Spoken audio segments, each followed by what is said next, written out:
scholars. I am Seema Raj and today we are going to study a poem that is somebody's mother, यानी कि किसी की माँ. So when you hear the word mother, you know that a mother is full of compassion, affection and many more things. We can't even count those things. I should say she is filled with every beauty, with every feeling what a child needs. So अब आपको name से ही पता चल गया होगा that it's going to be an amazing poem. For this you need a heart, है ना? You need to be full of heart, full of feelings, full of sentiments and emotions to understand this poem because it's regarding a mother. Okay, so let's begin this beautiful poem. The woman was old and ragged and grey. So what you see here, the woman is old, as you can see. She is ragged. Ragged means torn, and grey. Grey means weak. So here the woman, as you see in the picture, is old. कैसी है ये woman जिनकी बात हो रही है, जो कि किसी की माँ है? तो वो कैसे दिख रही है आपको? देख रहे हो आपके ओल्ड है, काफी ज्यादा रैग्ड है, यानी कि उन्होंने फटे पुराने कपड़े पहन रखे हैं. And grey, grey means weak, है ना? ग्रे का मीनिंग ये भी होता है ग्रे हेयर, हम ऐसे बोलते हैं जैसे सफेद बाल हिंदी में बोलते हैं, but here it means weak. यहाँ पे ग्रे का मीनिंग है वीक. तो आपको पता है ओल्ड एज के सारे साइंस हैं इनमें. ऊपर से रैग्ड कपड़े हैं, it means she has worn and torn clothes. उन्होंने फटे पुराने कपड़े पहन रखे हैं. और इससे पता चलता है कि सिर्फ वो बूढ़ी ही नहीं है, ग्रे ही नहीं है, ग्रे मीन्स वीक ही नहीं है, बल्कि शी इज ऑल्सो पुअर, है ना?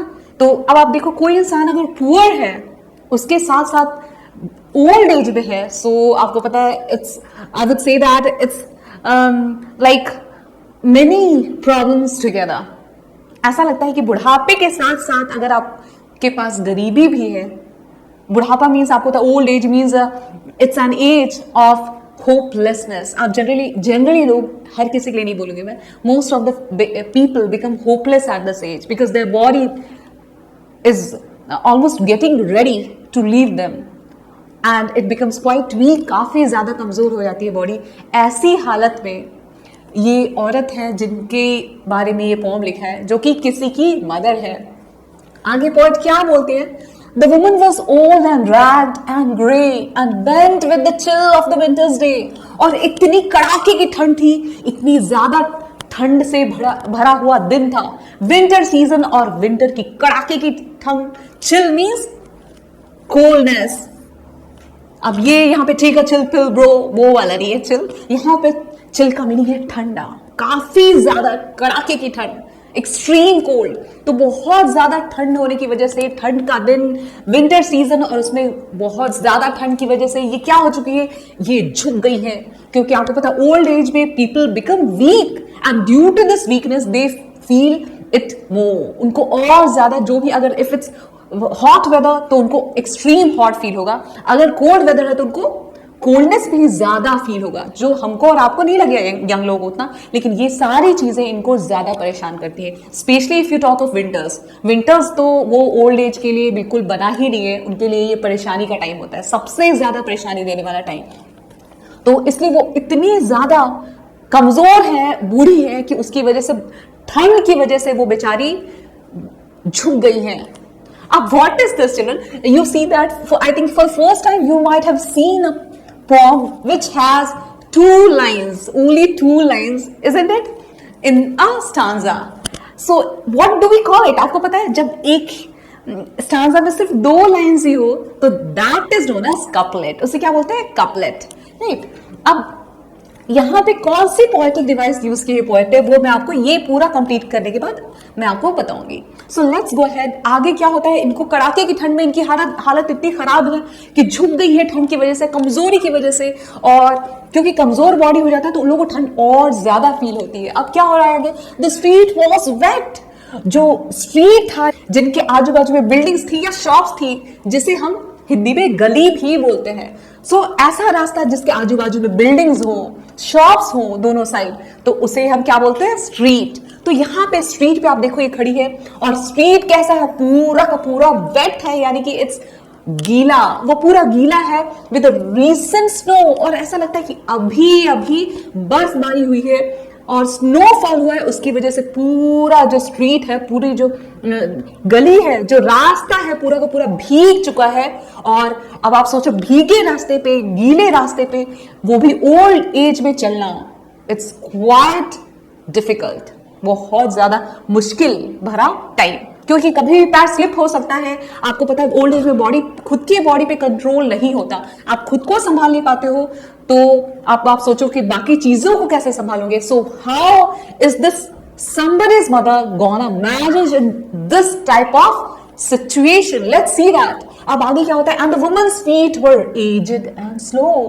और ये जो वुमन है, ये जो औरत है, इनके पैर कैसे हो रहे हैं, क्योंकि उनके पैर एजेड है और काफी ज्यादा स्लो है, एज हो जाने की वजह से इनकी उम्र हो चुकी है। और कहने का मीनिंग है कि वो इतनी बूढ़ी हो गई थी कि उनके पैर जो है वो भी काफी ज्यादा बूढ़े हो चुके थे, ओल्ड हो चुके थे, और इसी की वजह से वो काफी ज्यादा स्लो मूव कर रही थी, क्योंकि बॉडी पूरा बुढ़ापे में कैसा हो जाता है, वीक पड़ जाता है। And due to this woman is not able to move fast like you and me.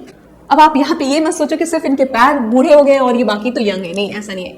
The point wants to say that कि ओल्ड एज में सबसे ज्यादा परेशान जो है वो क्या करता है, वो है पैर, वो काफी ज्यादा स्लो हो जाता है। You know that legs are the most important part of our body, वो पूरा का पूरा आपका जो बॉडी का वेट है वो सारा अपने ऊपर लेते हैं, और ऐसी हालत में, ओल्ड एज की हालत में बहुत ज्यादा डिफिकल्ट हो जाता है जब पैर ही साथ ना दे, तो कौन उसके वजन, पूरे बॉडी के वजन को उठाएगा और कैसे चीजें चलेंगी।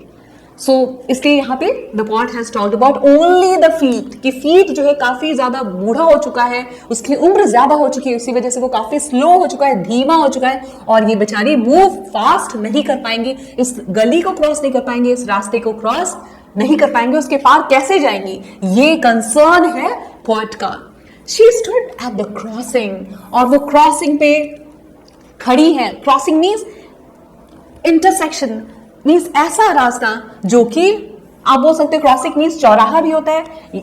ओके, सो यहाँ पे she stood at the crossing, अब वो क्रॉसिंग पे खड़ी है, चौराहे पे खड़ी है, and waited long alone and uncared for amid the throng. So बिल्कुल अकेली है वो, अकेली खड़ी होकर चौराहे पे को पार करने की कोशिश कर रही है और इंतजार कर रही है कि कब ऐसा टाइम आएगा, कब भीड़ थोड़ी, क्राउड थोड़ी कम होगी और वो रास्ता पार कर पाएंगी, क्रॉस कर सकेंगी। अलोन अनकेयर्ड फॉर मीन्स ऐसा कोई नहीं है, ये बेचारी बिल्कुल अकेली है रास्ते पे। इन पे means there are many people on the street but nobody is really bothered about हर।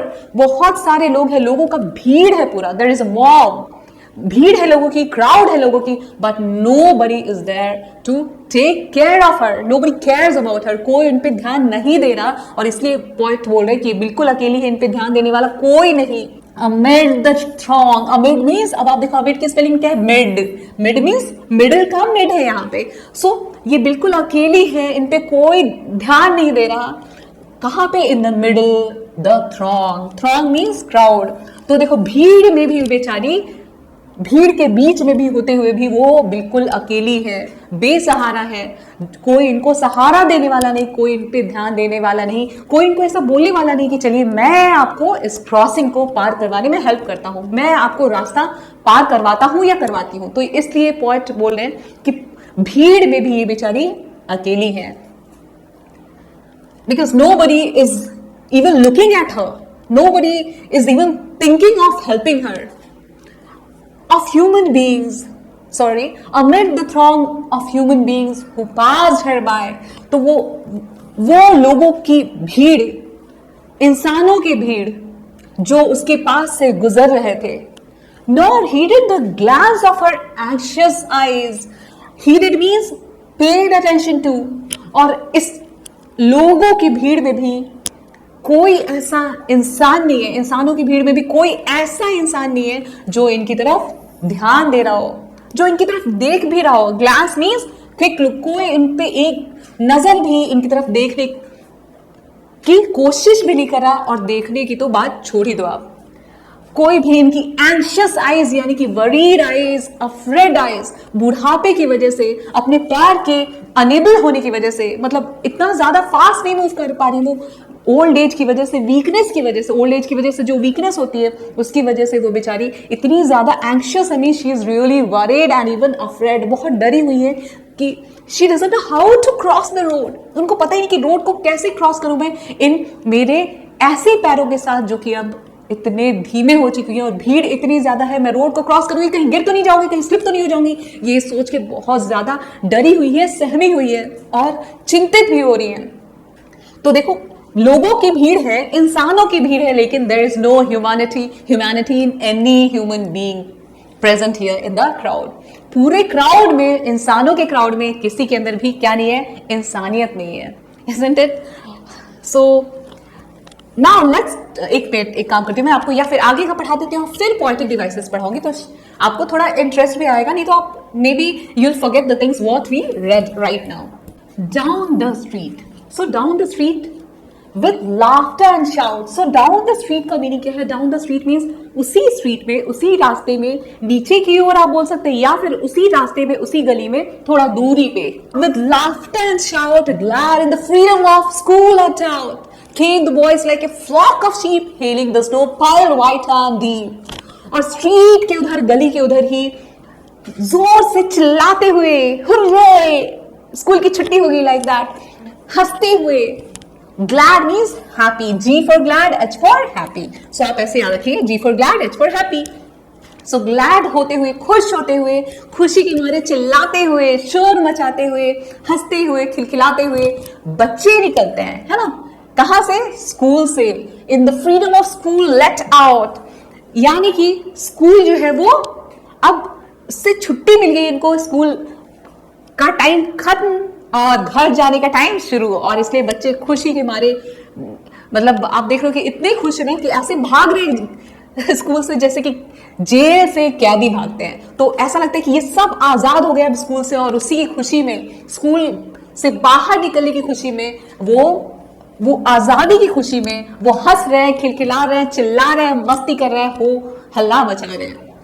और ये बॉयज जो है, ये सारे के सारे लड़के ऐसे निकले स्कूल से जैसे कि भेड़ों की फ्लॉक होती है। फ्लॉक मीन्स ग्रुप, है ना? A group. सो भेड़ों की जो ग्रुप होती है, जो झुंड होती है, उसके जैसे बच्चे जो है एक ही कतार में, एक ही लाइन में, एक के पीछे एक जो है निकले, खुश होके, खिलखिलाते हुए और शोर मचाते हुए। Healing the snow piled white and deep, और ऐसा लग रहा था इन बच्चों को देख के, और एक्चुअली बच्चे, आपको पता है, चिल्ड्रन लव विंटर सीजन, बच्चों को तो सबसे ज्यादा मजा आता है विंटर सीजन में, है ना? Joyfully welcoming, hailing means joyfully welcoming, और ये बच्चे जो है क्या कर रहे थे? वेलकम कर रहे थे। ऐसा लग रहा था कि वेलकम कर रहे हैं किसका? खुश होके वेलकम कर रहे हैं स्नो का। स्नोफॉल जो है उसकी वजह से वो बहुत खुश है। सो पाइल्ड व्हाइट, और जिस स्नो का ढेर लगा हुआ था, you can say piled means snow जो है इकट्ठा था एक जगह पे, व्हाइट कलर का स्नो, और बहुत ही ज्यादा डीप, बहुत सारा स्नो, और बच्चे जो है वो उसको देख के इतने खुश हो जाते हैं कि उसको वेलकम करते हैं। और आपको पता है चिल्ड्रन लव डूइंग दैट, वो they make a ball with the snow and they throw on each other, this is the way they play, they enjoy the snow. और यही ये बच्चे शायद करेंगे, और इतने खुश है वो बच्चे स्नो को देख के कि यस, अब स्नो फॉल हुआ है और हम खेलेंगे, मजा करेंगे। Pass the woman so old and grey, pass the woman so old and grey means hasten the children on their way। और ये जो बच्चों की झुंड थी, लड़कों की झुंड थी, जो कि भेड़ों के जैसे एक लाइन में, एक कतार में निकल रहे थे, स्नो यानी कि बर्फ का स्वागत करते हुए, बर्फ की सफेद जो ये पड़ी हुई थी, क्या बोलते हैं, हीप पड़ी हुई थी, बर्फ का जो पूरा अंबार सा लग गया था, उसको देख के बच्चे इतने खुश थे कि वो सब वुमन को नजरअंदाज कर देते हैं। उस ओल्ड वुमन की तरफ कोई देखता भी नहीं है, उस ग्रे वुमन की तरफ मीन्स उस वीक वुमन की तरफ, उस कमजोर औरत की तरफ कोई बच्चा देखता नहीं। उसके आगे से सब देखो गुजर जा रहे हैं, और वुमन बेचारी अकेले खड़ी है, उनके आगे सब चले गए। Pass the woman means beyond, going beyond, औरत की तरफ देखते भी नहीं, और बच्चे जो है आगे बढ़ते जाते हैं खुशी के कारण, क्योंकि उनको पता है कि अब स्कूल से छुट्टी हो रही है और हमें सिर्फ और सिर्फ एक काम करना है, खेलना है इस बर्फ से। उनको सिर्फ ये ही उनके दिमाग में चल रहा है, and that's why they are not paying any heed towards this old woman. Then they also didn't think of helping her. तो वो भी नहीं सोच रही कि वो इस बूढ़ी औरत की हेल्प कर दे। Hasten the children on their way, और सारे के सारे बच्चे जो hasten होके, hasten means hurry, H for hasten, H for hurry, आप ऐसे याद रखिए। अब यहाँ पे श्री हरि विष्णु की बात नहीं कर रहे हैं, यहाँ पे hurry means जल्दी, okay, hurry, so hurried the children on the way, और बच्चे जो है औरत के आगे से होके उनके आगे गुजर के, उनके और आगे भाग भाग के बच्चे जो है उनसे भी आगे निकल गए, उनकी तरफ देखा तक नहीं, सब जल्दी में है, उनको जल्दी जल्दी घर जाना है और खेलना है, कूदना है, मस्ती करना है। Nor offered a helping hand to her, so meek, so timid, afraid to stir। और ये जो ओल्ड वुमन है वो बेचारे इतने ज्यादा मीक है, मीक मीन्स व्हाट, क्वाइट है, शांत हो गई है बहुत ज्यादा, क्योंकि वो टेंशन में है, आपको पता है, एंग्शियस है, वरीड है, अफ्रेड है, इसलिए काम है, बिल्कुल शांत है, बिल्कुल, because she doesn't know what to do, how to cross the road and who will help her। ये सब चीजें उनको कुछ भी नहीं पता, और इसकी वजह से वो बिल्कुल शांत होकर डर रही है, बेचारी टिमिड हो रही है। टिमिड मीन्स लैकिंग करेज, उनके अंदर हिम्मत बिल्कुल भी नहीं बची इस ओल्ड एज पे, अपने लाचार पैरों के साथ, मतलब लाचार जैसे ही है ना पैर। अब आप देखो वो चाहती है बेचारी के रोड क्रॉस करे, then too she is not able to do it. So उनको अपने पैरों पे भरोसा ही नहीं है, क्यों, बुढ़ापे की वजह से, कमजोर पैर, और कैसे ये बेचारी अब रोड क्रॉस करे, उसी चिंता में है वो, शांत हो गई है, डर रही है। टिमिड मीन्स लैकिंग करेज, उनके अंदर हिम्मत भी नहीं कि वो रोड को क्रॉस कर सके, रास्ते को पार कर सके। अफ्रेड टू स्टर, और वो बेचारी बिल्कुल डरी हुई है, स्टर होने को भी मीन्स मूव स्लाइटली, वो जरा सा भी आगे कदम नहीं बढ़ा पा रही, इवन वन स्टेप भी नहीं ले पा रही, एक कदम भी नहीं बढ़ पा रही, क्योंकि उनको डर है, जरा सा भी आगे बढ़ी और किसी ने आके उनको स्ट्राइक कर दिया, यानी कि ठोक दिया, एक्सीडेंट हो गया या पैर स्लिप हो गया, क्योंकि रास्ते भीगे हुए हैं, तो क्या होगा। आपको पता है ना, ओल्ड एज में अगर आप एक बार गिरे या कुछ बड़ी प्रॉब्लम हुई, पैर से रिलेटेड प्रॉब्लम, तो it will be a very critical situation. और ये ही सोच के वो इतनी डरी हुई है कि एक कदम भी वहां से स्टर होने को, मीन्स मूव होने को सोच भी नहीं सकती कि वहां से हिले डुले, वो जहां पे है वहीं पे खड़ी है, बस इंतजार करिए कि शायद कोई आए और उनकी हेल्प करके जाए, उनको रोड क्रॉस करवा दे बस। बट इन बच्चों ने भी नहीं, देखो ये बच्चे भी आगे बढ़ गए और किसी ने उनको हेल्पिंग हैंड नहीं ऑफर किया, कि हेल्पिंग हैंड मींस हेल्प, किसी ने भी उनकी हेल्प नहीं की, किसी ने भी मदद का हाथ उनकी तरफ नहीं बढ़ाया। सो अब भी बेचारी, पहले आपको पता है, पहले बड़े लोगों की भीड़ थी, अभी बच्चों की, जब बड़े लोगों ने ही केयर नहीं की, ध्यान नहीं दिया, तो इन बच्चों का क्या कहना, इनमें तो इतनी समझ होती ही नहीं है। आप देखो, आप आगे क्या दे रखा है पॉम में, now the poet says that lest the carriage wheels or the horses feet should crowd her down in the slippery street. और इनको ऐसा डर लग रहा है, इन ओल्ड वुमन को क्या लग रहा है कि कहीं ऐसा ना हो कि कोई कैरियर जाए, कैरेज मीन्स ये देखो आप, इसे बग्घी घोड़ा गाड़ी भी बोलते हैं, दिस वन। सो कोई बग्घी घोड़ा गाड़ी आए, उसके पहियों के नीचे या फिर हॉर्सेस के पैर के नीचे, यानी कि घोड़ों के पैर के नीचे या फिर बग्घी घोड़ा गाड़ी के व्हील्स के नीचे, पहियों के नीचे, ऐसा ना हो कि वो should crowd her down in the slippery street, कहीं वो स्ट्राइक ना हो जाए, कहीं टकरा ना जाए बग्घी घोड़ा गाड़ी के पहियों से या फिर घोड़ों के पैर से। और ऐसा अगर हो गया, टकरा गई, तो उनकी हालत बहुत खराब हो जाएगी। क्या हो जाएगा, वो स्लिपरी स्ट्रीट पे, यानी कि ऐसा स्ट्रीट जो कि भीगा हुआ है, ऐसी गली, ऐसा रास्ता जो कि भीगा हुआ है, गीला है पूरी तरीके से, अगर घोड़े के पैर के नीचे आ गई, वो कोशिश की उन्होंने अगर एक कदम भी बढ़ाने की, या फिर बग्घी घोड़ा गाड़ी के पहिए के नीचे आ गई, तो क्या होगा इनका, ये सोचकर ये बुरी तरीके से डरी हुई है, और इसलिए एक इंच भी मूव नहीं कर रही है, डर के सहम के अकेली खड़ी है और कोई इनकी मदद नहीं कर रहा। तो उनको लग रहा है कि कहीं ऐसा ना हो कि मैं पार करने की कोशिश करूं रास्ते को और किसी पहिए के नीचे आ जाऊं या फिर घोड़े के पैर के नीचे आ जाऊं, और स्लिपरी स्ट्रीट पे, वो भी ऐसी गली में, ऐसे रास्ते में जो कि पूरा गीला और स्लिप हो सकते हैं मेरे पैर, तो मेरा क्या होगा, अंजाम बहुत ज्यादा बुरा हो जाएगा। और ये सोच के वो डर रही है। At last came one of the merry troop. और फाइनली अंत में एक merry means we wish you merry Christmas, we wish you merry Christmas and happy new year. तो आप बताओ मुझे मैरी का मीनिंग क्या है? Yes, merry means happy. हम बोलते हैं ना हैप्पी दिवाली, सो वो लोग भी क्या बोलते हैं Christians? Merry Christmas. So merry का मीनिंग भी है happy, happy Christmas like that. So merry means happy. Okay, so finally अंत में एक ट्रूप आता है। ट्रूप आता है मीन्स ग्रुप आता है, झुंड आता है। किसका? The guest lie of all the group. पूरे के पूरे झुंड में से, उन लड़कों के झुंड में से, उन बच्चों के झुंड में से जो खुशी से पागल से हो रहे थे स्नोफॉल को देख के, स्नो के ढेर को देख के, उनमें से ही एक बच्चा जो है उस खुशी से भरे लड़कों में से, उनके झुंड में से एक लड़का आता है जो कि सबसे ज्यादा गे होता है। Gay means what? G for gay, G for gay and H for happy, है ना? सो गेस मीन्स हैप्पीएस्ट, जो सबसे ज्यादा खुश था एंड फुल ऑफ फन था, मस्ती से भरा था, और सबसे ज्यादा खुश लड़का जो था वो आता है। लैडी मीन्स देखो लड़का, लड़की के स्पेलिंग में भी क्या आता है? LAD, है ना? तो आप ऐसे याद रखो, लड़का मीन्स LAD, इसमें है देखो आप, लैडी मीन्स बॉय। तो सबसे ज्यादा खुश लड़का जो है उस झुंड में से, उस ग्रुप में से आता है और क्या करता है? He paused beside her, वो आके उनके पास पॉज हो जाता है, यानी कि रुक जाता है। Beside her means next to her, उनके पास आकर, उनके बगल में आके देखो आप रुक चुका है। And whispered low, और उनसे धीरे धीरे कान में ऐसा लगता है धीरे धीरे कुछ फुस फुस करके धीमी आवाज में कुछ बोलता है। क्या बोलता है? I'll help you cross if you wish to, अगर आप चाहें तो मैं आपको रास्ता पार करवाने में मदद करूंगा, आपकी हेल्प करूंगा। सो देखो फाइनली जिनका इंतजार था वो हो गया।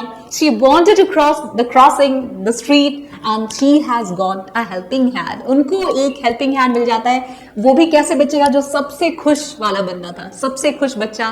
क्यों खुश था वो अब आपको पता चलेगा। तो वो बच्चा क्या बोलता है कि मैं आपकी हेल्प करूं अगर आप चाहें तो, क्रॉस करवाने में road. Her aged hand on a strong young arm. अब she placed hand so without hurt or harm. और ये जो ओल्ड वुमन है, आपको पता है she was already eagerly waiting for this moment to come, है ना? वो इस पल का बेसब्री से इंतजार कर रही थी कि कोई आए और उनको हेल्प करे। और ऐसा जब हुआ तो इन्होंने क्या किया? अपना एजेड हैंड, यानी कि अपना जो बुढ़ापे वाला हाथ जो है, आपको पता है बुढ़ापे में हाथ वगैरह सब कुछ, हाथ क्या पूरी बॉडी जो है वो बिल्कुल चेंज हो जाती है। हम जैसे अभी हैं वैसे नहीं रहता कुछ भी, राइट? तो वो बूढ़े से हाथ जो है, एजेड से हाथ जो है, वो स्ट्रॉन्ग यंग मैन के बाजू पे रख देती है ना? जो स्ट्रॉन्ग सा जो बच्चा था, जो लड़का था, उसके बाजू पे अपना बूढ़ा हाथ जो है उन जवान कंधों के ऊपर, उन जवान बाजुओं के ऊपर रख देती है। She placed means kept, okay, या put, तो यहाँ पे kept आएगा, तो उन्होंने रखा। place क्या मीन्स? रखा अपने बूढ़े हाथों को उन जवान बाजुओं पे। और and so without hurt or harm, और इसलिए बिना किसी हानि के, बिना किसी परेशानी के, बिना चोट लगे हुए, बिना किसी दिक्कत के वो अब देखो रास्ता पार कर लेंगी, राइट? क्रॉसिंग को क्रॉस कर लेंगी, right? He guided the trembling feet along. और ये जो लड़का है आपको दिख रहा है वो क्या करता है? इन बूढ़े कांपते हुए, trembling means shaking, और guided means held and showed. ये लड़का जो है वो क्या करता है? वो इन बूढ़े कांपते हुए पैरों को रास्ता दिखाता है, हेल्प करता है कि चलिए अब हम चलते हैं, मैं आपके साथ हूं, I'll help you, और आप मेरे साथ साथ चलिए। और ये बूढ़े पैर जो है उस बच्चे के साथ साथ उसके कदम से कदम मिला के चलने की कोशिश करते हैं, क्योंकि अब उनको पता था कि there was someone with her जो उनकी हेल्प करेगा रास्ते को सही से पार करवाने में। क्योंकि ये बच्चा जो था यंग था, और यंग बाजुओं पे ओल्ड वुमन को बहुत ही ज्यादा भरोसा था, क्योंकि वो स्ट्रांग होते हैं। उसको अपने पैरों पे जो कि वीक है उस पर बिल्कुल भरोसा नहीं, लेकिन इन यंग आर्म्स पे जरूर भरोसा था। Proud that his own were firm and strong, और ये बच्चा जो है बड़ी ही खुशी से बड़े ही प्राउड के साथ, here proud doesn't mean a negative quality, यहाँ पे प्राउड जो है उसका मीनिंग ये नहीं कि कोई नेगेटिव क्वालिटी है, here it means a positive thing. उस बच्चे को इतना अच्छा फील हो रहा है कि वो किसी की हेल्प कर पा रहा है, उसके यंग होने का कुछ तो फायदा है ना। जीना इसी का नाम है। अगर आप किसी की हेल्प कर पाते हैं, आपका बॉडी अगर किसी के काम आता है, या आपकी कोई भी चीज किसी के काम आती है, तो उससे बढ़ के तो कुछ होता ही नहीं। और इसलिए बच्चा जो है सोच रहा है कि चलो इस मेरी यंग बॉडी का कुछ तो काम आया, ये यंग बॉडी किसी जरूरतमंद के, और इसलिए वो गर्व से, हियर प्राउड मीन्स गर्व, उसको कॉन्फिडेंस, सेल्फ रेस्पेक्ट की फीलिंग आती है। That is own word firm and strong, कि उसके पैर जो है वो कैसे हैं, बहुत ही ज्यादा फर्म है। फर्म है मीन्स हार्ड है और इवन स्ट्रॉन्ग भी है। अब यहाँ पे क्यों बोल रहे हैं फर्म, क्योंकि आपको पता है जो ओल्ड एज में जो पैर होते हैं वो कैसे हो जाते हैं, बहुत ज्यादा लूज से, आपको पता मसल सारा का सारा जो है वो हड्डियों का साथ छोड़ देते हैं और काफी ज्यादा वीक हो जाते हैं मसल्स, और स्ट्रेंथ नहीं रहती उनमें। लेकिन जब आप यंग रहते हैं तो बिल्कुल ऑपोजिट होता है इसका। आपके आर्म्स में, आपके मसल्स में, आपके हर बॉडी पार्ट में बहुत ज्यादा स्टेमिना होती है, स्ट्रेंथ होती है। तो इसलिए बच्चा खुश हो रहा है कि चलो अच्छा है कि मैं कम से कम भगवान ने मुझे स्ट्रांग बनाया है, मैं फर्म हूं, मेरे मसल्स फर्म है, स्ट्रांग है, किसी के हेल्प के लिए मैं कम से कम कुछ कर सकता हूं। ये किसी के काम तो आए, मेरी इस बॉडी, सॉरी मेरी ये बॉडी किसी के काम तो आए। Then back again to his friends he went, और हेल्प करने के बाद बच्चा जो है वो फिर से कहां पे चला जाता है, अपने दोस्तों के पास। His young heart happy and well content, और इसका जो young heart है, जो जवान सा दिल है, खुशी से भरा, वो और ज्यादा हैप्पी हो जाता है। Why?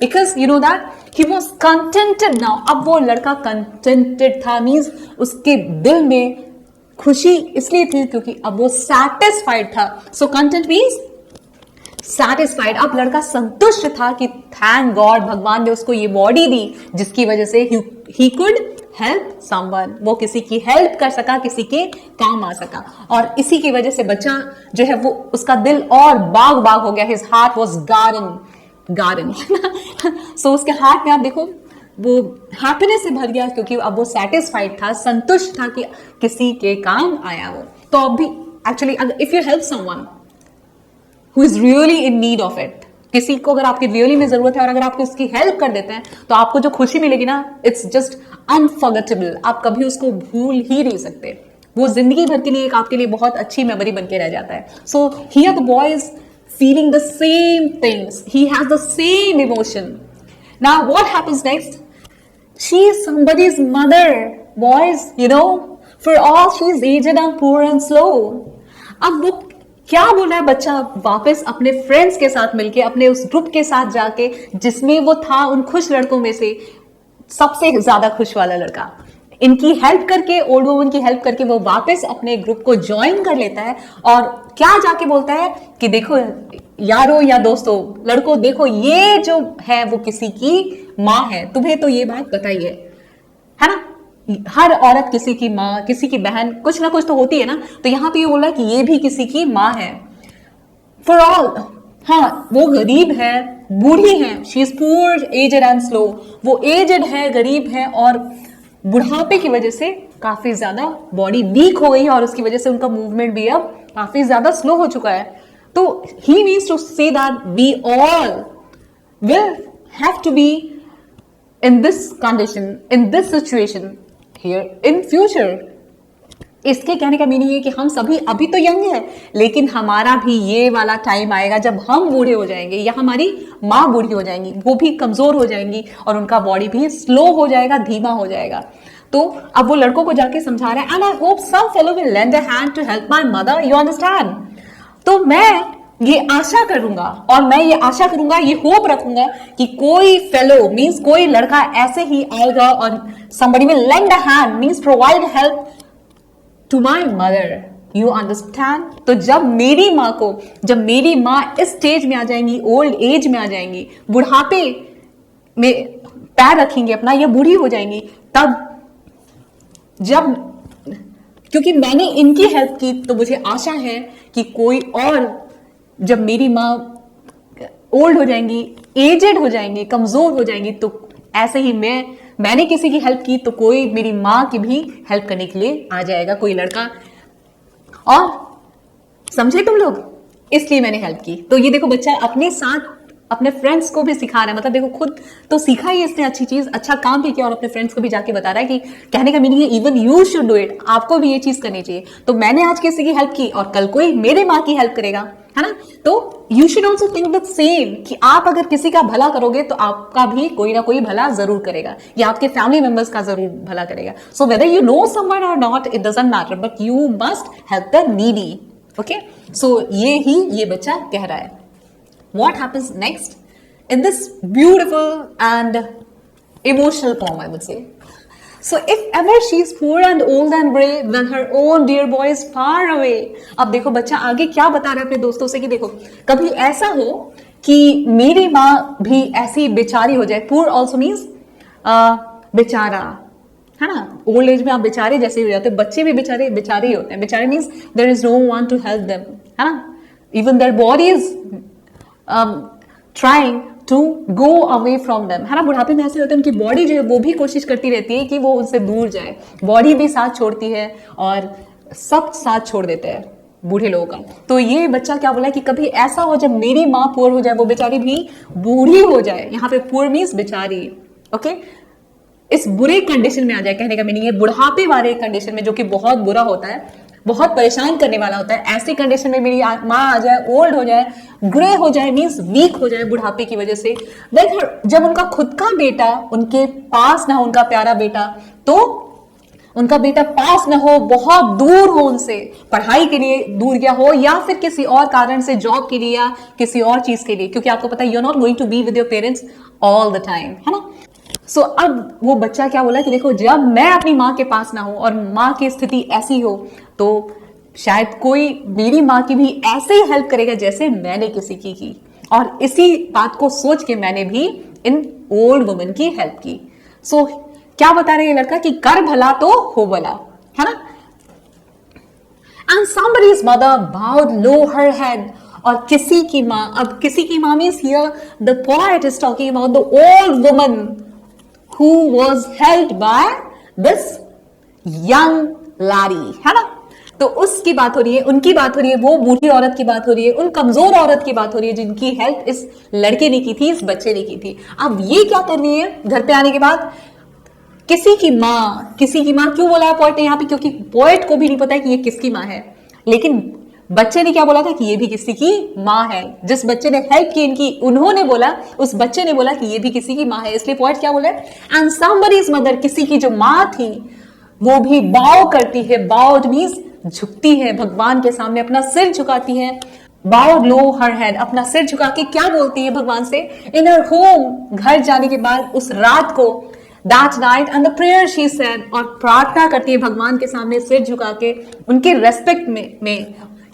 तो क्या बोला ना, she said, उन्होंने क्या बोला प्रेयर में, उस प्रार्थना में प्रार्थना की उस लड़के के लिए, ब्लेसिंग मांगी उस लड़के के लिए। क्या बोला कि हे भगवान, उस बच्चे पे अपनी कृपा करना जो कि इतना नोबल है, नोबल मीन्स गुड है, इतना अच्छा है, जिसने मेरी आज हेल्प की, उस पे आप हमेशा अपनी कृपा, अपनी दया जो है वो बरसाते रहना। Who is somebody's son, और ये लड़का भी जो है, ये बच्चा जो है, ये भी तो किसी का बेटा है। एंड प्राइड एंड जॉय, किसी का घमंड है, किसी का गुरूर है, किसी का गर्व है, किसी का प्राइड है, किसी की खुशी है। तो आपको पता है हम बच्चे, आप बच्चे, आपको पता है बच्चे जो है वो हमेशा अपने पेरेंट्स का गुरूर होता है, घमंड होता है। आप जब कुछ अच्छा काम करते हो तो सबसे ज्यादा खुशी जो है आपके पेरेंट्स को होती है और आपके टीचर्स को होती है। तो वही वो बोल रहे हैं कि हर बेटा जो है वो लड़का भी तो किसी का बेटा है। अब देखो ये पोएट जो है वो, उन्होंने अभी पहले थोड़ी देर पहले क्या बताया कि जो लड़का है वो भी यही सोच रहा है कि ये किसी की तो माँ है, और ये सोच के वो हेल्प करता है इनकी। अब ये ओल्ड वुमन जो है वो ये सोच के उसके लिए प्रार्थना कर रही है कि ये लड़का भी तो किसी का बेटा है, किसी का गुरूर है, किसी का घमंड है, किसी की खुशी है। तो भगवान उस पर अपनी दया रखना, आप उस पर दया रखना हमेशा, उस अच्छे बच्चे पे जो कि इतना अच्छा है, जिसने मेरी आज हेल्प की, आप उसकी हेल्प करना जब उसको जरूरत हो। कहने का मीनिंग ये है इन ओल्ड वुमन का। सो सच अ ब्यूटिफुल पॉम, इजंट इट, बहुत ही अच्छी पॉम थी। नाउ लेट्स गो अहेड, और फिर इसके पोएटिक डिवाइसेस देख लेते हैं। So hope you understood it very well, आपने अच्छे से समझा होगा। इजी है काफी ज्यादा, लेकिन थोड़ा सा आपको बस वर्ड मीनिंग्स कुछ कुछ जो है that you have to learn by heart very well. So सारे वर्ड मीनिंग्स तो हम आपको दे के ही रखते हैं, आप जस्ट स्क्रीनशॉट ले लीजिए और इनको लर्न कर डालिए, है ना, and use some tricks to learn them, है ना। अब let's go ahead and check out the word, sorry, so let's move on to the rhyme scheme. अब चलिए राइम स्कीम कर लेते हैं। सो आपको पता है ये क्या है, राइम स्कीम इसका है ए, जस्ट में जैसे देख के लग रहा है, what do I feel is here, first of all what we will have to do is we will have to underline or put a dot on the last words of each and every line। Her line का जो last वाला word है उस पे आप क्या करेंगे, dot लगा लीजिए या फिर उसको अंडरलाइन कर लीजिए, बस इतना हो गया। उसके बाद देखिए कि इन जो वर्ड्स हैं उनका साउंड सेम है क्या, आर दे राइमिंग वर्ड्स, अगर साउंड सेम है तो उनको आप सेम नेम देंगे, या तो कैपिटल ए से स्टार्ट करेंगे या स्मॉल लेटर ए से स्टार्ट करेंगे, स्मॉल ए से। सो मैं यहाँ पे स्मॉल ए लिख रही हूँ, ग्रे और डे, देखिए आप ये लास्ट वर्ड्स का साउंड सेम है, ग्रे डे, राइट। सो ये इसको नेम क्या दे दिया, ए ए। अब इधर चलते हैं स्नो स्लो, ये क्या दे दिया हमने इसको नेम, देखो स्नो और स्लो दोनों का साउंड क्या है, सेम है, दे आर राइमिंग वर्ड्स। सो अब इनको अलग नेम दे देंगे, क्यों अलग नेम देंगे, क्योंकि देखो ग्रे डे का सेम साउंड था, लेकिन यहाँ पे स्नो और स्लो का डिफरेंट साउंड है लेकिन सेम है, तो इसको क्या दे दिया हमने, बी बी। सो अगर साउंड सेम है तो आप उनको सेम नेम दे देंगे, ए ए और बी बी हो गया। सो दिस इज द वे, ये राइम स्कीम हो गया इस फॉर्म का। सो आप पूरे फॉर्म का इसी तरीके से easily rhyme scheme find out कर सकते हैं, because such questions may come in the exam. आपसे पूछ सकते हैं कि what's the rhyme scheme of this form, तो आप ज्यादातर जगह पे, ऑलमोस्ट आई थिंक एवरीवेयर ऐसे ही हुआ, क्योंकि इट्स अ कपलेट, दो दो लाइन का एक एक स्टांजा है, तो ऐसे में ज्यादातर ए ए बी बी ही होगा। Okay, now you will find the rhyme scheme of the stanzas, ठीक है। so what's the rhyme scheme of the stanza, अब इसका है a a b b, है ना, इस तरीके से आप करेंगे। so rest of the stanzas are also alike, है ना, also same, सबके सब सेम है, ये पूरा का पूरा पोम जो है a a b b ही रहेगा। ओके, सो इस तरीके से आप बाकी का भी फाइंड कर लेंगे, है ना। मैं अगर करूंगी तो video will be too lengthy, so just a minute, और लेंदी होगा तो आप नहीं देखेंगे, फिर आपको समझ नहीं आएगा और मुझे भी मजा नहीं आएगा। Okay, so now let's go ahead, अब हम आगे चलते हैं, let's have a look at the poetic devices. Poetic devices का दूसरा नेम क्या है, यस, फिगर्स ऑफ स्पीच, है ना। सो चलो हम अपन फिगर्स ऑफ स्पीच या पोएटिक डिवाइसेस को फाइंड कर लेते हैं। So the woman was old and red and grey. So यहाँ पे आप देखो जो W साउंड है, जो कि एक कॉन्सोनेंट लेटर है, W क्या है, कॉन्सोनेंट लेटर है, आपको पता है वावल्स वाले कॉन्सोनेंट लेटर्स होते हैं, A E I O U। So A E I O U जो कॉन्सोनेंट लेटर्स नहीं है बल्कि क्या है, वावल लेटर्स हैं, उनके अलावा जितने भी लेटर्स हैं वो सब क्या है, कॉन्सोनेंट लेटर्स है। वावल्स के अलावा सब क्या है, कॉन्सोनेंट लेटर्स। तो आप देखो W है, ये भी कॉन्सोनेंट है, ये W भी कॉन्सोनेंट है, राइट। अब आप देखो कि एक ही लाइन में नियर बाय वर्ड्स में, मींस आजू बाजू के वर्ड्स में बिगिनिंग वर्ड्स का जो बिगिनिंग लेटर है वो क्या है, सेम है, वो भी कौन सा लेटर सेम है, कॉन्सोनेंट लेटर। आपको ये देखना बहुत इंपॉर्टेंट है कि एक ही लाइन में जब आजू बाजू के वर्ड्स में जब बिगिनिंग साउंड या बिगिनिंग लेटर सेम हो, वो भी कॉन्सोनेंट लेटर, तो उसे हम क्या बोलते हैं, क्या बोलते हैं, अलिटरेशन, राइट। तो अब आप देखो ये क्या है, अलिटरेशन का एग्जांपल, स्पेलिंग क्या है, बहुत simple, all it era and शन हो गया अलिटरेशन, राइट, बहुत सिंपल। ऑल की स्पेलिंग, इट की स्पेलिंग, एरा की स्पेलिंग और शन हो गया अलिटरेशन। अब आप देखो आगे बढ़ते हैं, and bent with the chill of the winters day. अब आप देखो यहां पे ये द का टी और इस द का भी टी, ये भी क्या है, आप बोलो तो रिपीटेशन भी हो सकता है, द जो है वो रिपीट हो रहा है। और क्या बोल सकते हैं आप, देखो विंटर्स का W और विथ का W, दोनों को देते देखो आप, W साउंड फिर से रिपीट हो रहा है, T साउंड रिपीट हो रहा है। सो ये भी क्या हो गया, अलिटरेशन का एग्जाम्पल। ओके, अब आगे बढ़ते हैं, द स्ट्रीट वॉज वेट, यहां पे भी देखो आप W रिपीट हो रहा है बिगिनिंग में, देखो आप ऐसे, और क्या है, स्नो और स्ट्रीट का S, है ना। सो ये भी अलिटरेशन का एग्जाम्पल है। Now and the woman's feet were aged and slow. अब आप यहां पे भी देखो फिर से W W okay and W, ये देखो आप W जो है ये फिर से बिगिनिंग साउंड्स है और रिपीट हो रहे हैं वर्ड्स के बिगिनिंग में, वो भी सेम लाइन में, तो ये भी क्या हो गया सारा का सारा अलिट्रेशन का एग्जाम्पल। अब आप देखो यहां पे भी this is also alliteration, right, just minute. और ये देखो आप एक और पोएटिक डिवाइस आपको यहाँ पे मिल चुका है, यहाँ पे भी आप बोल सकते हो, ये भी बोल सकते हो, ये क्या है, रिपीटेशन है ना, द वर्ड्स आर रिपीटेड। जब वर्ड्स रिपीट होते हैं तो उसे हम क्या बोलते हैं, तो बहुत सिंपल, रिपीटेशन है ना। री की स्पेलिंग, पेट की स्पेलिंग, इट की स्पेलिंग और ION हो गया रिपीटेशन, है ना। अब आगे बढ़ते हैं, आप यहां पे देखो कुछ रिपीट हो रहा है, तो ये तो मैंने बता दिया आपको। नाउ लेट्स गो अहेड, आगे चलते हैं हम। अनकैट और ओके, ये देखो आप द का टी और थ्रोन का टी, ये भी एलोकेशन का एग्जांपल है। ओके नाउ आगे बढ़ते हैं, let's see this one as well, human का H और हर का H, ओके, और बीइंग का B और बाय का B, ये भी रिपीट हो रहा है एक ही लाइन में, सो ये भी क्या है, अलिट्रेशन का एग्जांपल। ओके हीडेड का H और हर का H, सो इस तरीके से ये सब क्या है, अलिट्रेशन के एग्जाम्पल्स हैं, राइट। सो इस तरीके से आप अलिट्रेशन फाइंड कर लेंगे। और रिपीटेशन भी बहुत सिंपल है, जब एक ही लाइन में वर्ड रिपीट हो रहा हो, बार बार आ रहा हो, तो उसे हम क्या बोलेंगे, एक से ज्यादा बार भी आ रहा है तो आप क्या बोलेंगे, repetition. But spelling must be remembered by you, कि यहाँ पे P के बाद आप जनरल रिपीट की स्पेलिंग में क्या करते हैं, REPEAT, खाने की स्पेलिंग लिख देते हैं, लेकिन यहाँ पे आपको खाने की स्पेलिंग नहीं लिखते, you have to write the spelling of pet, PET, है ना। तो ये ध्यान रखना बहुत इंपॉर्टेंट है। सो रिपीटेशन हो गया। नाउ लेट्स गो अहेड, और बाकी पोएटिक डिवाइसेस क्या है, आप देखो यहाँ पे क्या है, I am bent with chill, just a minute, let me, आप स्क्रीनशॉट ले लो क्योंकि मुझे और भी पोएटिक डिवाइसेस सेम लाइन में बताना है।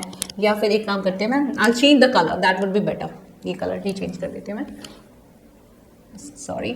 सो आप देखो यहाँ पे बेंट विथ द चिल, अब यहाँ पे क्या बोल रहे हैं पोएट की, इतनी ज्यादा कड़ाके की ठंड है और इतनी ओल्ड है वुमन की, वो क्या हो गई है, झुक गई है, राइट। तो अब इतना ज्यादा, मतलब ये तो this is known as exaggeration, कोई ज्यादा ही बढ़ा चढ़ा के बात को बोला है पोएट, है ना, कि इतनी ज्यादा ठंड है कि भाई सामने वाला झुक गया ठंड से। Okay so this is called exaggeration, means कुछ ज्यादा ही फेंक दिया, आप लोग बोलते हैं ना, फेंक दिया यार ज्यादा लपेट। अब सो यहाँ पे कुछ ज्यादा ही बढ़ा चढ़ा के जब आप किसी बात को बोलते हैं, दैट इज नोन एज, इसको क्या बोलते हैं, पोएटिक डिवाइस को, यहां से बेंट विद द चिल, ये क्या है, hyperbole, hyperbole. Okay so hyper means आप बोलते हैं बच्चा बहुत हाइपर एक्टिव है, भाई तुम्हारा हाइपर एक्टिव बच्चा है, हाइपर मीन्स ज्यादा ही, और बोले, अब आप देखो बोले के स्पेलिंग लिख दो, एक्चुअली इसका प्रोनाउंसिएशन क्या है, हाइपरबोली, लेकिन आप स्पेलिंग याद रखने के लिए आप ऐसे याद रखो हाइपर बोले, या याद रखने के लिए इसका मीनिंग, हाइपर बोली मीन्स कुछ ज्यादा ही बोले, मतलब कुछ ज्यादा ही फेंक दिया, कुछ ज्यादा ही बढ़ा चढ़ा के बोल दिया, हाइपर बोले, कुछ ज्यादा ही बोले। ओके सो हाइपरबोली, यहाँ पे क्या यूज किया है, बढ़ा चढ़ा के बोला है कि इतनी ज्यादा ठंड है कि वो झुक गई ठंड के कारण, सो ये हाइपरबोली का एग्जाम्पल है। अब आगे चलते हैं। So what did you see that in one line itself there can be more than one poetic devices, एक ही लाइन में एक से ज्यादा पोएटिक डिवाइसेस हो सकते हैं। तो आपसे पूछे अगर कि identify the poetic devices used in this line, so आप एक से ज्यादा, आपको जितना पता अलिट्रेशन, हाइपरबोली, आप दोनों बता दीजिए, that would be better. Okay now let's go ahead, अब आगे चलते हैं हम। The street was wet with a recent snow and the woman's feet were aged and slow. So यहाँ पे हमने कर लिया है। Now अब हम आगे बढ़ेंगे और क्या देखेंगे, बाकी के poetic devices को देखेंगे। Down the street with laughter and shout, glad in the freedom of school let out, came the boys like a flock of sheep. अब देखो यहाँ पे भी हो सकता है alliteration हो, आप देख के देखो यहाँ पे भी क्या है, alliteration है, right? S repeat हुआ है, right? Next one, glad in the freedom of school let out. तो yes, so यहां पे आप देखो, now let's come to this line and what do you see here? आप यहां पे क्या यूज हुआ है, सिमिली का यूज हुआ है, सिमिली। so आप देखो इस लाइन में क्या यूज किया है, सिमिली। सिमिली का मीनिंग क्या है, सिमिलैरिटी, आप ऐसे याद रखो, है ना। सिमिली की स्पेलिंग भी बहुत सिंपल है, स्माइल की स्पेलिंग लिखी और इसके बाद आई लगा दिया, हो गया सिमिली। तो आप कैसे याद रखेंगे इसका मीनिंग, सिमिलैरिटी। और आप देखो सिमिली की स्पेलिंग में क्या आ रहा है, लास्ट में LE, है ना। तो आप ऐसे याद रखोगे, जब आप दो अलग अलग चीजों के बारे में सिमिलैरिटी बताते हो, दो अलग चीजों के बीच में सिमिलैरिटी है, समानता है, ये बताने के लिए जब आप लाइक और एज का यूज करते हैं, सिमिली की स्पेलिंग में क्या है, एल है लास्ट में, तो आप ऐसे याद है कि लाइक या फिर एज, दोनों का मीनिंग क्या है, सेम है, जैसा, जैसी, है ना, या जैसे। तो यहां पे क्या बता रहे हैं कि बॉय जो है वो भेड़ के झुंड के जैसे आए, है ना, जैसे। तो क्या क्या है, लड़का और जो भेड़ है उसकी झुंड तो बिल्कुल अलग होती है, दोनों बिल्कुल अलग है एक दूसरे से, लेकिन इन दोनों को में सिमिलैरिटी बताने के लिए क्या यूज किया है, लाइक का यूज किया है, राइट। तो ये क्या हो गया आपका, इस वर्ड की वजह से। या फिर आप ऐसे ही बोल सकते हैं कि जब आप दो अलग अलग चीजों को कंपेयर करते हो, लाइक या एज यूज करते, उसे हम क्या बोलते हैं, सिमिली बोलते हैं, राइट। तो आप दोनों में से जो भी चीज आपको समझना आप समझ सकते हैं, जो आपको इजी लगे। सो देखो यहाँ पे लाइक यूज करके बॉय और फ्लॉक ऑफ शीप को कंपेयर किया है, राइट। सो ये सिमिली का एग्जाम्पल है। अब आगे देखो आप, और क्या दे रखा है इसमें, pass the woman so old and grey हैजंट the children on their way. अब यहां पे भी देखो ये चीज में आपको, बाकी बहुत सारे जगह पे अलिट्रेशन का भर भर के यूज हुआ है, बट मैं अब आपको ज्यादा अलिट्रेशन नहीं बताऊंगी क्योंकि अब आप मुझे बताएंगे। मैंने आपको समझा दिया है, रेस्ट ऑफ द स्टांजास में आपको ये फाइंड करना है। लेकिन एक चीज बता दे रही हूं, अब आप देखो ज्यादातर बच्चे कंफ्यूज हो जाते हैं। अब द का टी और देर का टी, देखो आप, सॉरी, देर का टी, दोनों के दोनों रिपीट हो रहे, वो भी वर्ड्स के बिगिनिंग में, आजू बाजू के वर्ड्स में। अब आप बोलोगे आजू बाजू के वर्ड्स में हम कितना गैप है, देखो इधर भी कितना गैप है। यहाँ पे आजू बाजू के वर्ड्स का मीनिंग ये नहीं कि बिल्कुल बाजू वाला पड़ोसी, दूर का भी एक ही लाइन में पड़ोसी है ना, तो आप वो भी चलेगा एलिट्रेशन के लिए। सो ये भी एलिट्रेशन का एग्जाम्पल है। अब हम आगे चलते हैं और बाकी पोएटिक डिवाइसेस को भी देख लेते हैं। यहां पे आपको क्या दिख रहा है, देखो, you see that so word has been repeated, है ना, सो रिपीट हुआ है, यानी कि दोहराया गया है, तो इसे हम क्या बोलेंगे, रिपीटेशन, है ना, आपको पता है ये रिपीटेशन है। अब आगे चलते हैं, नेक्स्ट पोएटिक डिवाइस को भी देख लेते हैं। लेस्ट the carriage wheels or the horses feet should crowd her down in the slippery street. यहां पे भी देखो आप, एलिट्रेशन का यूज हुआ है, लेकिन आप बताएंगे मुझे वो कहां पे हो रहा है, ठीक है। आगे देखते हैं आप। सो उस स्लाइड में आपने देखा कि वो पोएटिक डिवाइसेस ही होंगी ज्यादातर जो आपको मैंने अभी पढ़ा दिया है। सो मैं अभी पहले जो न्यू वाले हैं ना, पहले आपको वो बता देती हूँ। ये वाली चीज जब आप पढ़ रहे हैं तो आप इमेजिन कर सकते हैं, राइट। सो जो चीज, when you read something and an image of that thing is formed in your mind, image means picture. तो जब आप कोई चीज पढ़ रहे हैं और उसी चीज का पिक्चर, इमेजिनेशन आपके दिमाग में आ जाए, so that is known as imagery. इसे हम क्या बोलते हैं, इमेजरी, है ना, इमेजरी। इमेज की स्पेलिंग और री लगा दिया, या फिर इन की स्पेलिंग आपको पता है आई एन, तो यहां पे आपको इन की स्पेलिंग आई एम, एज की स्पेलिंग और री लगा दिया, हो गया इमेजरी। तो इमेजरी जो वर्ड है उसमें क्या आ रहा है, वर्ड इमेज, यानी कि जब आप कोई भी चीज पढ़े तो उसका इमेज, उसका पिक्चर आपके दिमाग में आ जाए, तो उसे ही हम क्या बोलते हैं, इमेजरी, राइट। सो ये जब आप पढ़ रहे हो तो आपके दिमाग में इस चीज का पिक्चर जरूर आया होगा, है ना। तो ये क्या है, इमेजरी। अब आप देखो यहाँ पे भी, ये भी आप इमेजिन कर सकते हो, ये जहां जहां आप इमेजिन कर सकते हो वो सब क्या हो जाएगा, इमेजरी हो जाएगा। ये भी लाइन जो है, sorry, the woman was old and ragged, ये भी आप यहाँ पे इमेजिन कर सकते हो, राइट। सो ये भी क्या है, ये भी आप इमेजिन कर सकते हैं। तो जो चीजें भी आप इमेजिन कर सकते हैं वो सब क्या है, वो है आपका इमेजरी, है ना। जो पढ़ा उसका पिक्चर दिमाग में आ गया पढ़ के, तो फिर वो क्या है, इमेजरी है, ओके। अब आप देखो यहाँ पे एक अलग सा पोएटिक डिवाइस है जो कि मैंने आपके लिए जानबूझ के लास्ट में बचा के रखा था कि ताकि आपको याद रहेगा, थोड़ा सा ध्यान देना आपको। So what you see here, अब आपको यहाँ पे क्या दिख रहा है, एंग्शियस आईज, ठीक है, एंग्शियस आईज। अब ये anxious eyes not heeded the glance of her anxious eyes, किसी ने भी उनकी चिंतित आंखों की तरफ नहीं ध्यान दिया, एक झलक से भी नहीं देखा।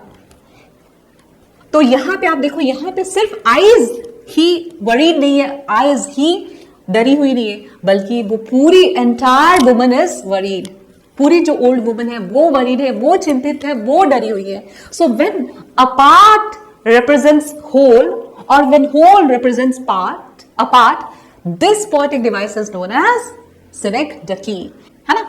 सो आप देखो यहाँ पे, अगर आपको समझ नहीं आया तो मैं आपको एग्जाम्पल देती हूँ अब, या समझा देती हूँ पहले ये वाला। अब आप देखो यहाँ पे the entire woman, complete woman जो है वो बेचारी डरी हुई है। ऐसी थोड़ी कि सिर्फ आंखों में ही चिंता है, सिर्फ आंखों में ही डर है, ऐसा नहीं है। पूरा का पूरी वुमन जो है वो डरी हुई है, चिंतित है, वरीड है, राइट। तो यहाँ पे आप देखो एंटायर वुमन की जगह, कंप्लीट वुमन की जगह पे उनका सिर्फ एक पार्ट, दैट इज आईज को ही बोला है कि आईज चिंतित है। पूरे कंप्लीट बॉडी पार्ट की जगह पे एक आईज को यूज किया गया है। So this is known as, so a part represents the whole.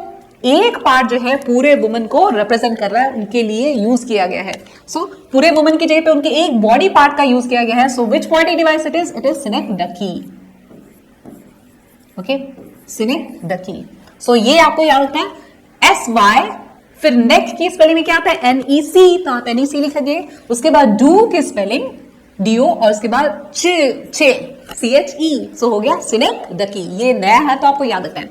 अगर मैं आपसे बोलूं, let me show you this thing, और यहां पे भी जैसे कि आप देखें, and bent with the chill of the winters day, तो आपके पोर्शन में शायद हाइपरबोली नहीं है, लेकिन मैंने ऐसे ही बता दिया है ना, सिनेक्डकी जरूर है। ओके, तो आप देखो यहाँ पे मैं आपको, ये देखो, ये सैम है और इसको मैं बोलती हूँ सैम ने नई फरारी खरीदी है ना, कार खरीदी है। सो अब आप देखो, सैम से बोलो, हाय सैम, नाइस व्हील्स।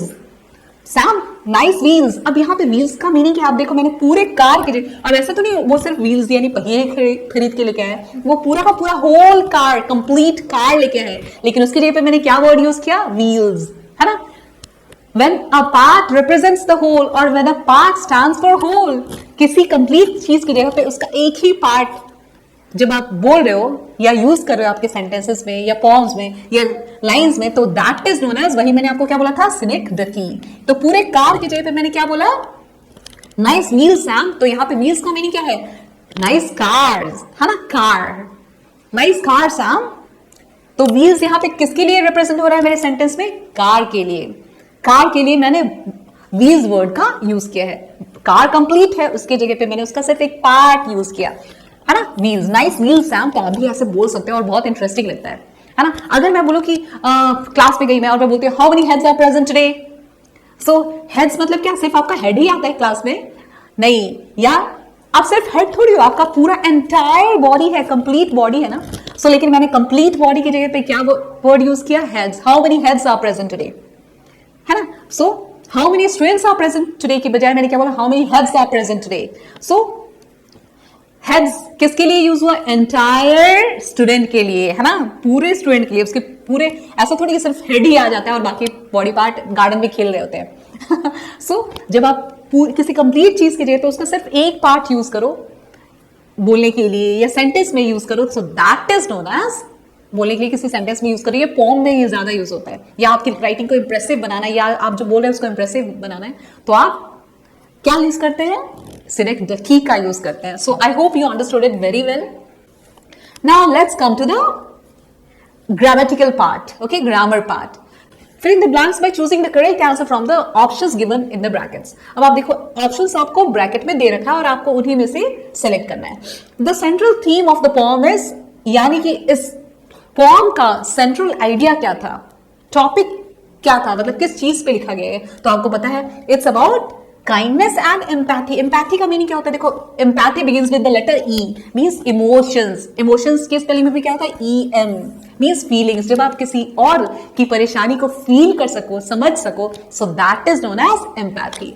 तो आप देखो यहाँ पे इसका सेंट्रल आइडिया क्या है कि दया, हमें हर किसी के प्रति क्या होना चाहिए, दयावान होना चाहिए, एम्पैथी दिखानी चाहिए, उसके फीलिंग्स को समझना चाहिए, जिस परेशानी में है उसको समझना चाहिए, तभी तो हम दया दिखा पाएंगे। तो ये चीज इस पोम में आपको बताई गई है।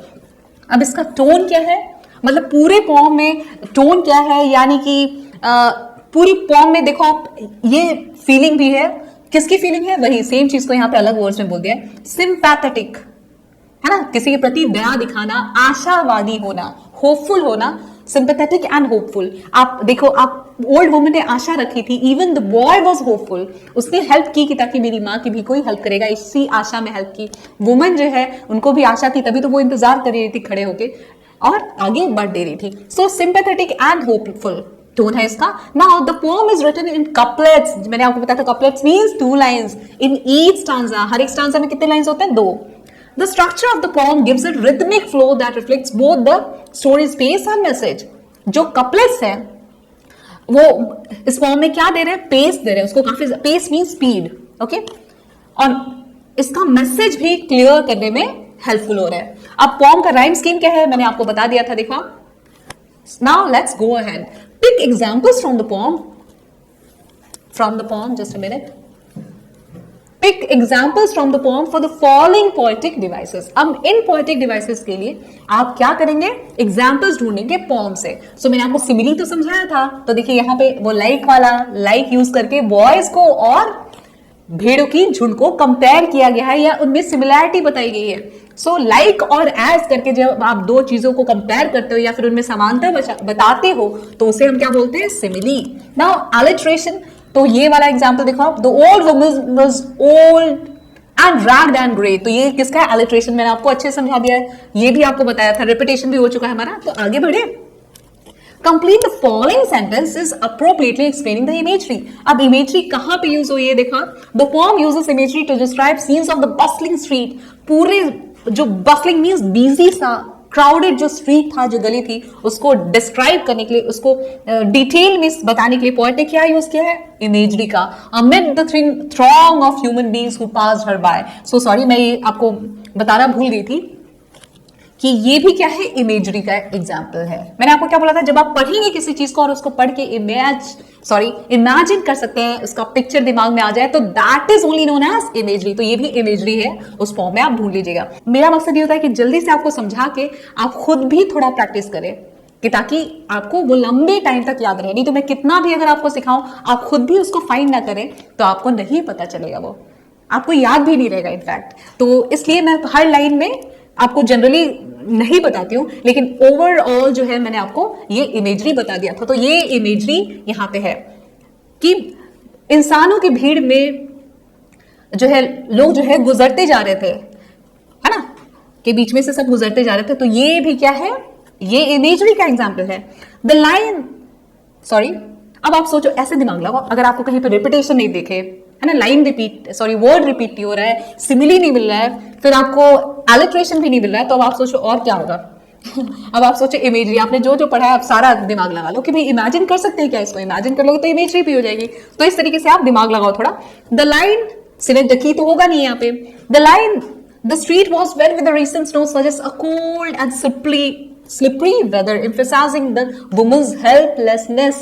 और ये जो लाइन है ये क्या दिखा रही है कि कैसा है वेदर, काफी ज्यादा ठंडा है और बर्फबारी हुई और उसकी वजह से स्लिपरी है, राइट। सो स्लिपरी लिखते हैं हमने, ये तो आपके पोम में भी था। तो अगर what I feel is, if you understood the lesson very well और if you understood the poem very well, it's very easy to find out the question answers of that lesson और to write the question answers of that lesson. तो इसलिए आप अच्छे से lesson को सुना करिए, समझा करिए, देखा करिए, कि ताकि आप आंसर्स आराम से बना पाए। But do remember one thing, whenever you frame answers, whenever you write answers on your own, try to frame short sentences, छोटे छोटे सेंटेंसेस बनाइए, कि ताकि ग्रामेटिकल एरर्स कम हो। ये फंडा आपको हमेशा ध्यान रखना है ना, अंडे का फंडा। Now complete the following sentence with a suitable reason. अब आपको रीजन देना है। The poet repeats the phrase somebody's mother. Poet bar bar repeat कर रहे हैं somebody's mother। क्यों कर रहे हैं? क्योंकि it reminds the readers that every elderly person is important। आपको ये बता रहे हैं कि हर जो बूढ़ा इंसान है वो important है, जरूरी है। आपको पता है वो नहीं होंगे तो हम कुछ सीख ही नहीं पाएंगे, है ना। They are the base of any family and loved by someone। और हर बूढ़ा इंसान जो है वो उनको कोई ना कोई प्यार करता है और इसलिए वो भी क्या डिजर्व करते हैं, वो भी लायक है काइंडनेस के या हकदार है काइंडनेस के और इज्जत के, दया के पात्र है और रेस्पेक्ट उनको मिलनी चाहिए। तो आप इसे अपने वर्ड्स पे बता सकते हैं। Because the poet repeats the phrase somebody's mother because he wants to tell us that elderly people are also important, they are also loved by someone, so they too deserve kindness and respect. आप अपने words में भी लिख सकते हैं, but sentences short बनाइए। Complete the analogy. अब ये एनालॉजी क्या है? एनालॉजी को हिंदी में समानता बोलते हैं, है ना। में सिमिलैरिटी देख के प्रोपोर्शन के पहले, प्रोपोर्शन जैसा जो साइन है उसके पहले जो भी सिमिलैरिटी है ना, उस वैसे ही आपको सेम सिमिलैरिटी, सेम वाले वर्ड्स इधर भी डालने हैं। तो the young boy, the old woman, the young boy. अब यहाँ पे वल्नरेबल लिखा है तो वल्नरेबल का क्या हो जाएगा, यहाँ पे ओल्ड का यंग था, वुमन का बॉय है, तो यहाँ पे अब वल्नरेबल का समान वर्ड क्या होगा, बॉय के बारे में बताना है आपको, तो बॉय क्या होगा, वल्नरेबल यानी वीक, मैंने आपको बताया था, तो यहाँ पे क्या हो जाएगा, स्ट्रॉन्ग। देखिए वीक को आप डब्ल्यू बना सकते हैं कि नहीं, तो वीक का मीनिंग क्या हो गया, वीक। तो यंग बॉय कैसा है, उल्टा है बिल्कुल, स्ट्रॉन्ग है। और नेग्लेक्टेड का मीनिंग है इग्नोर, हर कोई उसे इग्नोर करता है, उस पर कोई ध्यान नहीं देता। ओके, तो नेग्लेक्टेड का उल्टा बिलवेड। तो इस तरीके से आपको पैटर्न देखना है कि किस तरीके का पैटर्न यूज किया हुआ है, आपको भी वैसे से ही फिल करना है। ओके, अब आगे चलते हैं। In the poem, the poet uses the idiom lend a hand, which means help somebody. So lend a hand जो idiom है उसका मीनिंग क्या है, किसी की मदद करना। Some more idioms using a hand are given in column 1. Match these, तो कुछ और idioms column 1 में दे रखा है, hand वाले idioms यानी कि मुहावरे। Match these idioms, इन मुहावरों को मैच करिए उनके मीनिंग से जो कि column 2 में दे रखा है। You may refer to a dictionary, तो आप डिक्शनरी का यूज कर सकते हैं।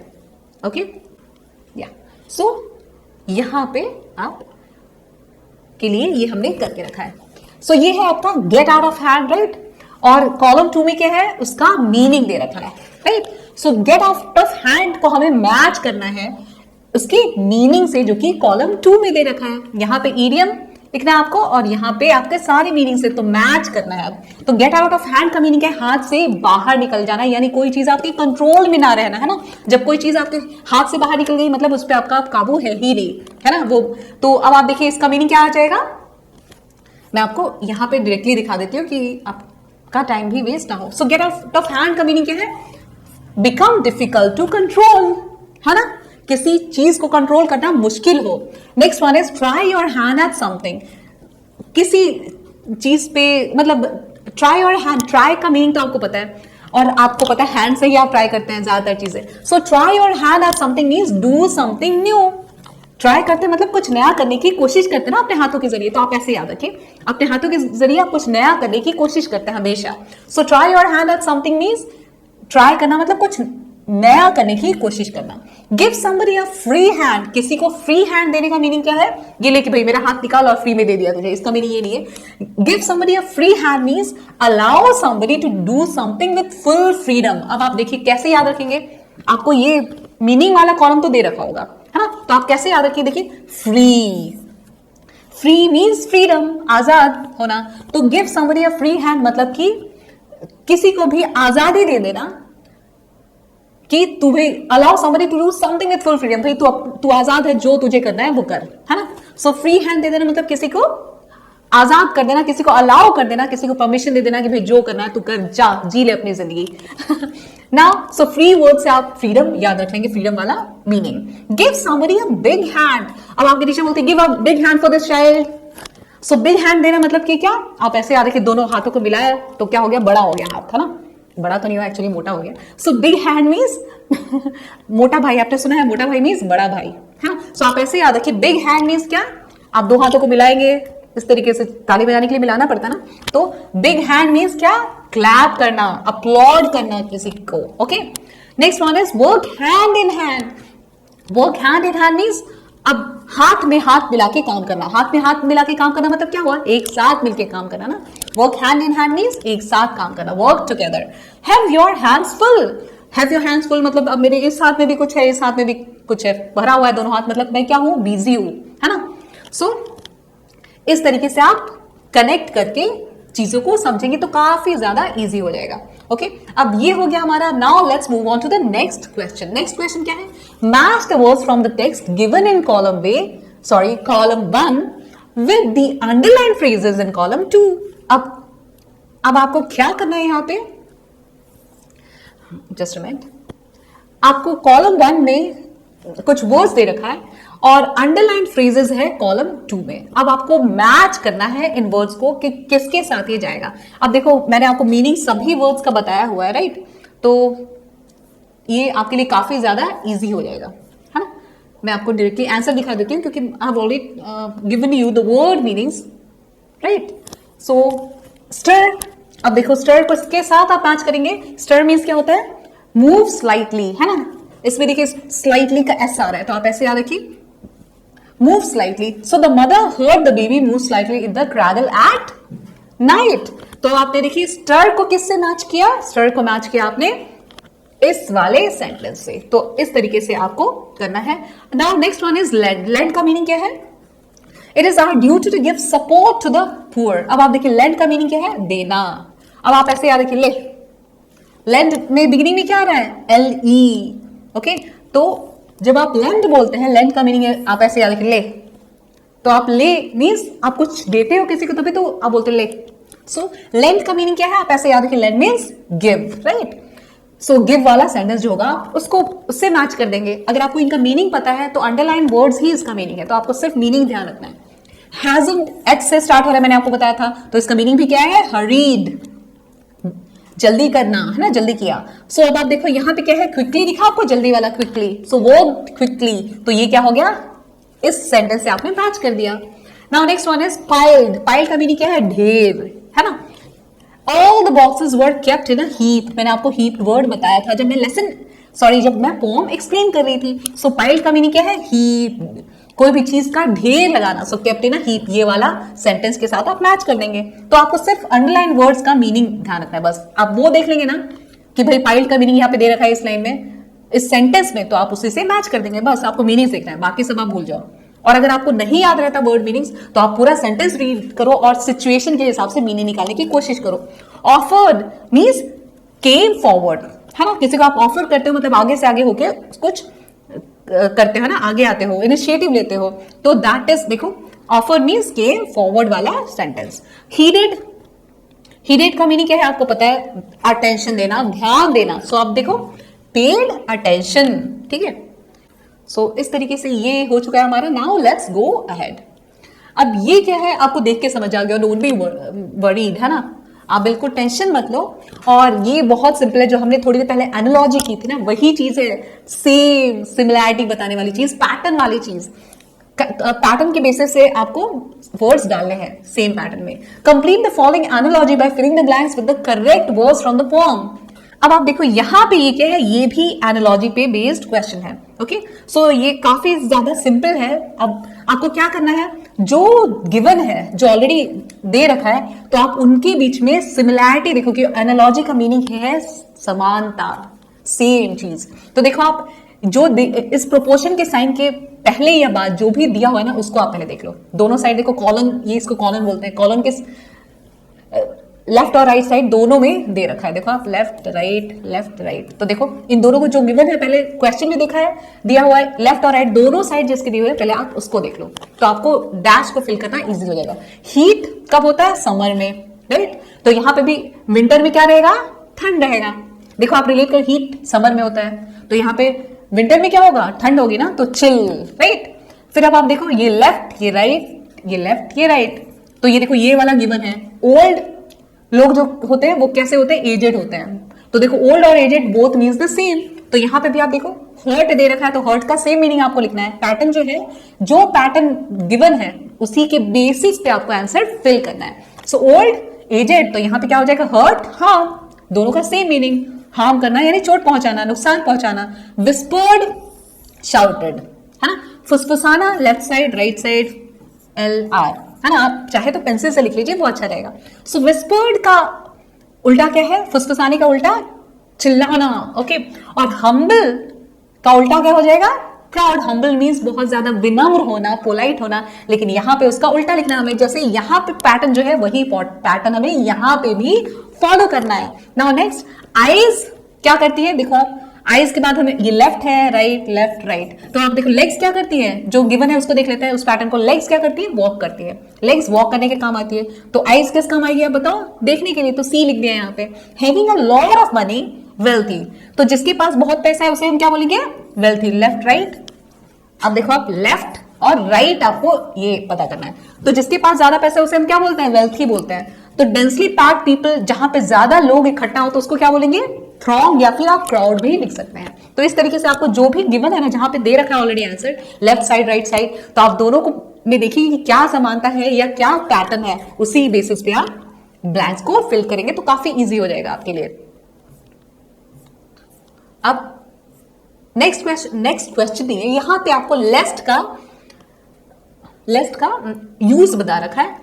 Okay, read the lines from the poem given below, lest the carriage wheels or the horse's feet should crowd her down in the slippery street. अब lest का meaning क्या है यहाँ पे? lest is a conjunction। तो lest क्या है? conjunction है। conjunction क्या होता है? ये आपको पता है, it's a part of speech, 8 parts of speech में से ये एक part of speech है। अब conjunction की स्पेलिंग में क्या आ रहा है? J। तो कंजंक्शन, J for join। तो कंजंक्शन का काम क्या है? वो दो वर्ड्स को it joins 2 words or 2 sentences, है ना, like but, and, और ये सब। सो लेस्ट जो है वो भी कंजंक्शन है, ये भी 2 सेंटेंसेस को ज्वाइन करने का काम करता है। So that means to prevent something bad. तो लेस्ट का मीनिंग क्या है? किसी भी कोई बुरी परिस्थिति या बुरी चीज होने से बचाना, ओके, या बचने की कोशिश करना। अनप्लेजेंट मीन्स बुरा, कोई बुरी चीज ना हो जाए उससे बचने के लिए आप लेस्ट कंजंक्शन का यूज करते हैं, ऐसा बताने के लिए। To better understand its usage in a sentence we can replace lest with just in case. तो लेस्ट का मीनिंग आप जस्ट इन केस भी बोल सकते हैं, वो आपके लिए ज्यादा इजी रहेगा। तो आप लेस्ट के साथ पढ़ के देखिए। In case the carriage wheels or the horses feet should crowd her down in the slippery street. अगर ऐसा हो, कहीं ऐसा ना हो जाए कि जो कैरेज व्हील्स है या हॉर्सेस के फीट है वो जो है वो वुमन को स्ट्राइक कर दे, उससे टकरा जाए, या उनके पैरों के नीचे या व्हील्स के नीचे वो आ जाए उस स्लिपरी से स्ट्रीट पे। तो लेस्ट का मीनिंग हम कहीं ऐसा ना हो जाए, कहीं बुरा ना हो जाए, जस्ट इन केस उसका मीनिंग है। For example in the sentence she showed all the documents lest we doubt her. तो उसने हमें सारे डॉक्यूमेंट्स दिखा दिए कि कहीं हम उस पर डाउट ना करें। तो the word lest can be replaced with just in case. तो आप लेस्ट की जगह पे जस्ट इन केस याद रख सकते हो, है ना। एल को आप देखो जे बना सकते हो, तो आप ऐसे याद रखो, एल लेस्ट का मीनिंग जे वाला वर्ड है ना, जस्ट इन केस, ठीक है। Now let's go ahead and have a look at the rest of the questions. So अब आप ये देखिए, प्रोनाउंसिएशन जो कहीं पे भी किसी भी बेस वर्ड यानी मेन वर्ड के एंड में एक पूंछ लगी हुई ईडी की सफिक्स ईडी लग गया, तो अंत में किसी भी वर्ड के एंड में अंत में पूछ लगी है अगर ईडी की, तो हम कैसे उस वर्ड को प्रोनाउंस करेंगे। यानी कि किसी भी वर्ड का पास्ट फॉर्म हो या पास्ट पार्टिसिपल फॉर्म हो जिसमें ईडी लगा हो लास्ट में, so how to pronounce that ED. Okay, so उसके अलग अलग साउंड्स होते हैं। कहीं पे उसको ड प्रोनाउंस किया जाता है ईडी को, कहीं पे उसको, सॉरी ये टी है, कहीं उसको टी प्रोनाउंस किया जाता है, ओके, कहीं उसको इड प्रोनाउंस किया जाता है, ठीक है। सो ये 3 प्रोनाउंसिएशन है उसको। अब आपको कैसे पता चलेगा कि किस कहां पे ईडी का साउंड, कहां पे ईडी का साउंड ड होगा, सिर्फ डी। सो अब आप कैसे याद रखेंगे यार, ये याद रखो आप, ये वाला तो छोड़ दो, ये मैं आपको लास्ट में बताती हूँ, पहले ये इजी वाला याद रखो आप। सो जिस like the words like found, जो sorry the words that end with D or T, वो वर्ड्स जो कि डी या टी पे खत्म होते हैं, उसको हम उसके बाद अगर ईडी का पूंछ लगा हो तो हम क्या प्रोनाउंस करते हैं उसको, इड, लाइक फाउंडेड, वांटेड, है ना। सो जिस वर्ड के एंड में डी या टी लगा हो उसके बाद अगर ईडी आए तो हम ईडी को कैसे प्रोनाउंस करते हैं, इड के जैसे। तो आप ये याद रखिए सिंपल वाला। उसके बाद आप ये याद रखिए the words that end with P, x, F, के, है ना, पी, एक्स, एफ, के पे जो वर्ड्स एंड होती है उसके बाद अगर ईडी लगा हो तो उसको हम क्या प्रोनाउंस करते हैं, टी। ईडी को क्या प्रोनाउंस करते हैं, T, like dropped, fixed, sniffed, skipped, like that. So ये थोड़ा बहुत याद रखना पड़ेगा क्योंकि इंग्लिश आपको पता है लर्न भी करना है, थोड़ा सा दिमाग भी यूज करना है, तब जाके दोनों का ब्लेंड, दोनों का मिक्सचर करके इंग्लिश ग्रामर बनता है या प्रोनाउंसिएशन बोल सकते हो। सो डी, अब आप देखो यहाँ पे डी कहाँ पे प्रोनाउंस, सो बाकी जितने भी वर्ड्स बच जाए आप ये सिर्फ इतना याद रख लो, और बाकी जो भी वर्ड्स है उसमें ई डी का प्रोनाउंसिएशन ड होता है, like doomed, jogged, filled, fined, fired, halved, managed, so this way. So ये दोनों अगर आप याद रख लोगे तो बाकी सब जो बच गए उसमें आप क्या लगा दोगे, क्या प्रोनाउंस करोगे बाकी सबको, ड। So you must remember this thing, ये काफी ज्यादा इंपॉर्टेंट है क्योंकि अगर आप प्रेजेंट जनरेशन हो आपका प्रोनाउंसिएशन हमसे भी ज्यादा अच्छा होना चाहिए, राइट। इसलिए तो आपके पेरेंट्स आपको स्कूल भेज रहे हैं, आपको वो अपने से और बेहतर बनाना चाहते हैं। So this is how we have even completed the grammar part of this poem. So thanks for watching. Do like our videos अगर आपको अच्छे लग रहे हैं, आपको समझ आ रही है चीजें तो, और सब्सक्राइब भी करिए चैनल को, शेयर करिए अपने फ्रेंड्स के साथ, और स्टडी वेल। Bye bye.